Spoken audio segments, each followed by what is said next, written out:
Fala galera, aqui é o Mr. Anderson. A melhor aposta da sua carreira começa hoje. Eu convido você a entrar num seleto grupo de pessoas que são procuradas pelas grandes empresas. Vem trabalhar com programação e ganhar bem. Link na descrição do vídeo. Valeu! Eu acho que há algumas questões que a gente pode levar em consideração que nos ajudam, que podem ajudar o investidor a evitar surpresas ruins. O primeiro é, o governo chinês não gosta de estrelas fora do governo chinês. A grande estrela é Xi Jinping. Então, Jack Ma e outros se projetando demais já é um problema. Então, quando eu estou fazendo grandes investimentos e eu estou vendo o CEO da empresa aparecendo por toda parte, o governo continua sendo um governo autoritário. Não gostam de influencers. Não gosta de influencers que vão longe demais. Então, agora, nas últimas entrevistas, a gente poder, sempre né? Eles acompanha... sabem que isso porque se você tem o pesadelo de um governo chinês seria alguém como Mark Zuckerberg, que tem uma capacidade de pautar agenda que o governo não controla. Amanhã o Facebook faz alguma coisa, o governo americano pode até chamar para Washington para, né? Dar uma conversada e tal. Na China, isso não pode. Então, quando o Jack Ma desapareceu por um tempo, ele não foi preso, nada disso. Talvez tenham sido férias. Mas foi para, olha... No spa, né? Ele ficou um pouco mais magro e tal. A outra coisa que é fundamental é que a China se preocupa com a estabilidade social, que é fundamental, porque o crescimento também gera desafios. Vamos lembrar que no Brasil, as manifestações de 2013 aconteceram em parte porque cresceram muito as expectativas. O Brasil tinha passado por anos de crescimento e as pessoas, de repente, queriam um governo melhor, serviços públicos melhores. Na China, essa situação acontece há 4 décadas. As pessoas têm muitas expectativas. Então, o governo quer estabilizar. Então, por que fechou, por exemplo, as empresas de educação? Porque estava começando a haver preocupação social, tensão social, porque o custo de educar o filho era tão alto, e às vezes mesmo gastando milhares de dólares, você não conseguia colocar ele na faculdade, na melhor faculdade. Então, a China quis democratizar esse mercado. E o mesmo para games, por exemplo. Agora, a obrigação é que, a não ser que o usuário tenha 18 anos, o chinês só pode usar games, porque acho que são 3 horas por dia. Uma coisa boa, tá vendo? Uma coisa boa. O governo definiu o que você pode fazer com o seu tempo? Os pais não estão conseguindo, é isso? Eu sou socialista. Por favor, continue. Então, é importante acompanhar um pouco para sentir qual empresa corre o risco de sofrer uma intervenção. E aí é importante que os chefes também falem sobre redução de desigualdade, etc. E agora todo mundo levou um susto e baixou a bola um pouco, começa a tirar foto com oficiais de governo, diz que a gente precisa investir naquela província onde ainda há alguma pobreza.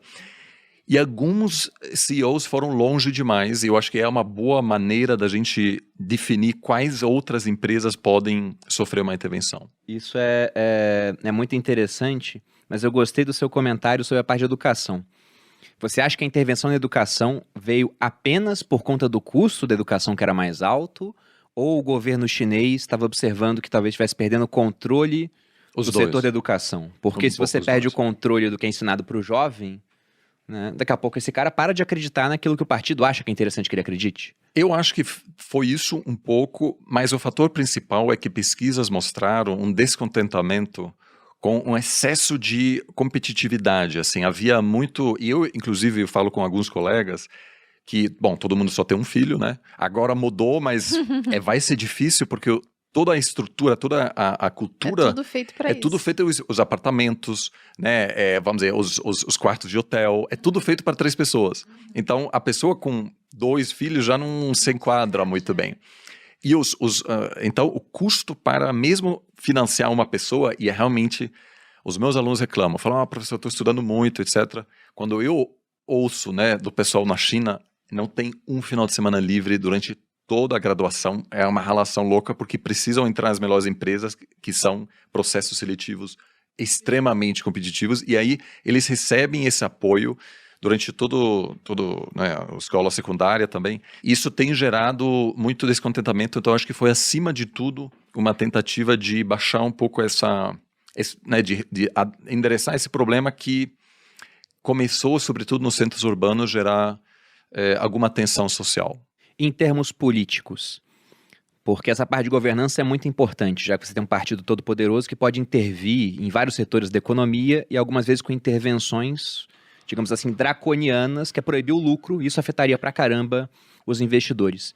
Você enxerga que a China vai passar por mudanças no sentido de se abrir mais, manter como está, ou vai se tornar uma economia, ou um sistema até menos transparente e mais fechado? Bom, por um lado temos, e eu concordo plenamente, uma tentativa de enfatizar mais o consumo interno.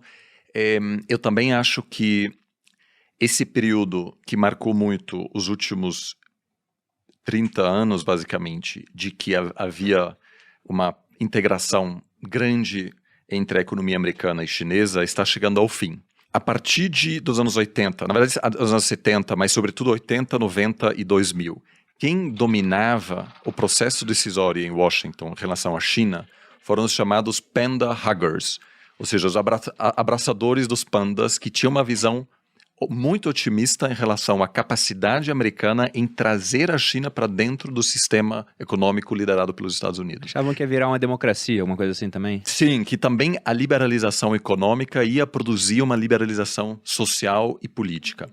Esse pessoal começou a perder poder a partir do segundo mandato de Obama. A partir daí, quem domina agora são os chamados China Hawks, né? As pessoas que têm uma visão mais pessimista e dizem, olha, a China não vai aceitar nossas regras, a China tem um plano que vai muito além do papel dos Estados Unidos. A China quer voltar ao lugar onde ela sempre esteve. E China em chinês significa reino do meio. Está óbvio para os chineses que para eles querem ocupar novamente o centro. E que aos poucos agora os panderhuggers estão todos marginalizados e quem domina são pessoas que dizem a gente precisa conter a China, a gente precisa destruir a Huawei, o que os Estados Unidos está tentando fazer e pode ainda dar certo. A Huawei, fornecedora de peças fundamentais para a construção de 5G, está com problemas graves. Não acho que vai falir porque o Estado chinês vai resgatar.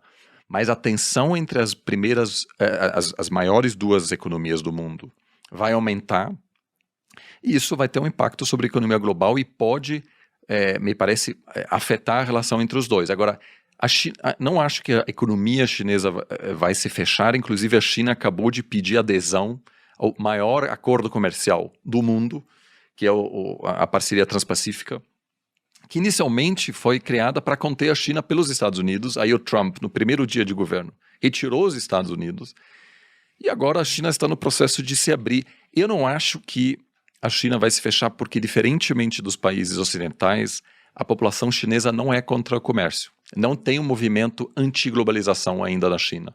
Então eu acho que a princípio que vai se manter bastante aberta.